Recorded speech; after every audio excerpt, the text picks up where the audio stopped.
A'udzu billahi minasyaitonir rajim. Bismillahirrahmanirrahim. Alhamdulillahirabbil alamin wassalatu wassalamu ala asyrafil anbiya'i wal mursalin sayyidina wa maulana Muhammad wa ala alihi wa sahbihi ajmain. Rabbi shrah li sadri wa yassir li amri wahlul 'uqdatam min lisani yafqahu qawli. Rabbi ighfirli wa li walidayya warhamhuma kama rabbayani shaghira. Assalamualaikum warahmatullahi wabarakatuh.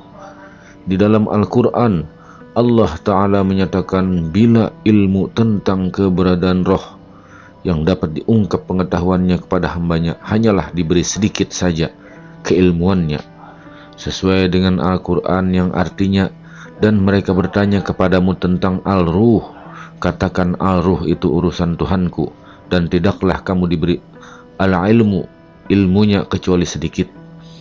Namun demikian, semoga pengetahuan tentang roh yang sedikit ini bisa kita cukupkan menjadikan kita mampu memetik hikmahnya dan menjadikannya sebagai wahana menuju kesadaran penuh memahami akan tanda-tanda kebesaran dan kekuasaan Allah.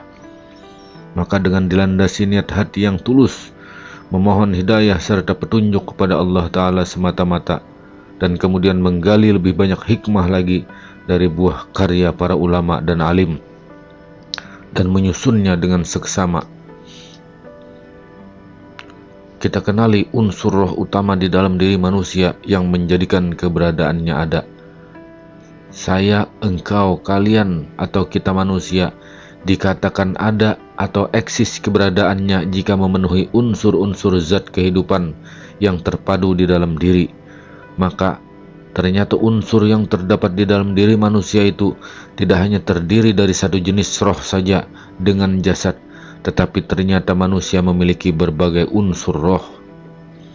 Dalam bahasa Arab, kata ruh berasal dari bahasa Al-Quran al-ruh dengan akar kata rawahuha yang bermakna pancaran zat kehidupan yang menggerakkan suatu makhluk ciptaannya menjadi hidup, yang berasal dari zat kemaha hidupnya, Al-Hayy, Rob, Tuhan semesta alam, atau dalam pembedaraan bahasa Indonesia kata ruh hanya dapat diterjemahkan dengan roh atau yang dikenal dengan sebutan nyawa.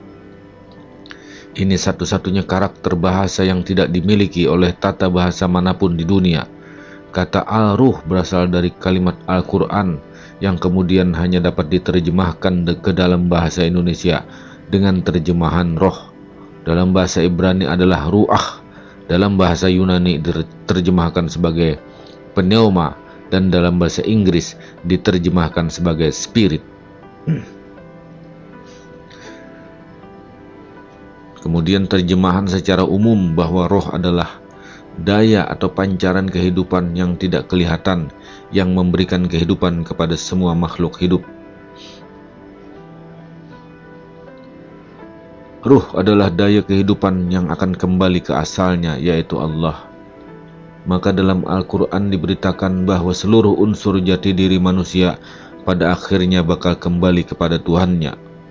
Wahai jiwa yang tenang, kembalilah pada Tuhanmu dengan ridho dan diridhoi, maka masuklah ke dalam golongan hamba-hambaku dan masuklah ke surgaku. Kemudian dalam bahasa sehari-hari kita juga mengenal adanya sebutan jiwa, sukma, roh kudus, roh jahat, roh gentayangan, dan lain-lain. Apakah semua itu? Apa artinya? Maka tiap manusia itu memiliki 4 elemen atau unsur utama zat kehidupan yang menempel atau berpadu di dalam dirinya. Bahkan beberapa ulama meyakini bahwa 4 elemen roh itu sebagai tergolong makhluk yang ditiupkan, dijadikan unsur oleh Allah pada diri manusia tersebut ketika tercipta atau terlahir. Sedangkan pada jiwa-jiwa lain yang terdapat dalam diri manusia maka disebut sebagai unsur yang dibekalkan karena merupakan jenis sifat. Unsur manusia itu terdiri dari beberapa roh. Ar-ruh idapi atau ruhul ayat, ruh segala sumber kehidupan.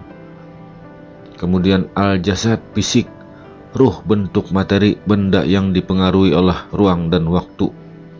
Ar-ruh al-aql atau ruh intelektual manusia, bentuknya halus, gaib, tidak kasat mata. Dan 4 ar-ruh an-nafsi, ruh kepribadian egoisme atau ruh angan-angan kesadaran. Maka mereka telah kembali kepada kesadaran dan lalu berkata, sesungguhnya kamu sekalian adalah orang-orang yang menganiaya diri sendiri.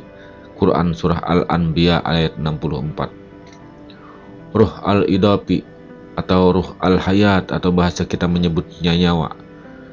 Kemudian dia menyempurnakan dan meniupkan ke dalam roh ciptaannya, dan dia menjadikan bagi kamu pendengaran, penglihatan dan hati, tetapi kamu sedikit sekali bersyukur. Quran Surah As-Sajdah ayat 9. Adalah roh utama manusia, karena roh inilah maka manusia dapat hidup. Bila roh tersebut keluar dari raga, maka manusia yang bersangkutan akan mati jasadnya. Roh ini sering disebut nyawa. Roh al-idapi merupakan sumber kehidupan dan keberadaan adanya manusia. Dan roh idapi ini mempengaruhi roh-roh lainnya. Maka ketika manusia dalam keadaan belum mengalami kematian, namun salah satu jenis roh yang lain keluar dari raga, maka roh idapi ini tetap akan tinggal di dalam jasad, sehingga manusia tetap hidup atau bernyawa. Bagi hamba Tuhan yang telah sampai pada tingkat kedekatan iradat ilahi atau telah mencapai maqam ma'rifat, maka dapat mengenali rohnya sendiri ini dengan penglihatan kebatinannya. Al-Bashirah, ia berwujud mimpi diri sendiri, baik rupa maupun suara, serta segala sesuatunya, bagai berdiri di depan cermin. Meskipun roh-roh yang lain juga demikian, tetapi kita dapat membedakannya dengan roh yang satu ini. Alamnya roh idapi berupa nur terang benderang dan rasanya sejuk tentram. Inilah roh yang dikatakan akan kembali kepada Tuhannya saat manusia mati atau dicabut nyawanya.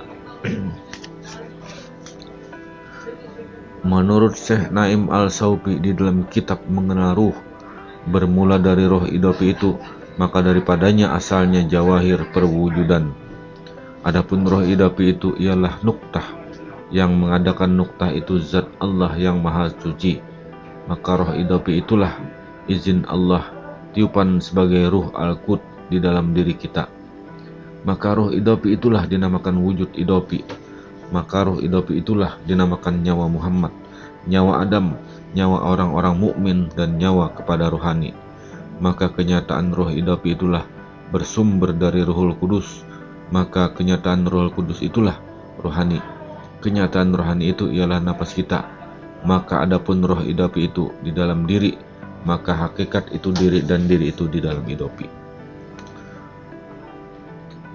Roh idapi ini terdiri dari Roh Kudus dan Roh Hayat.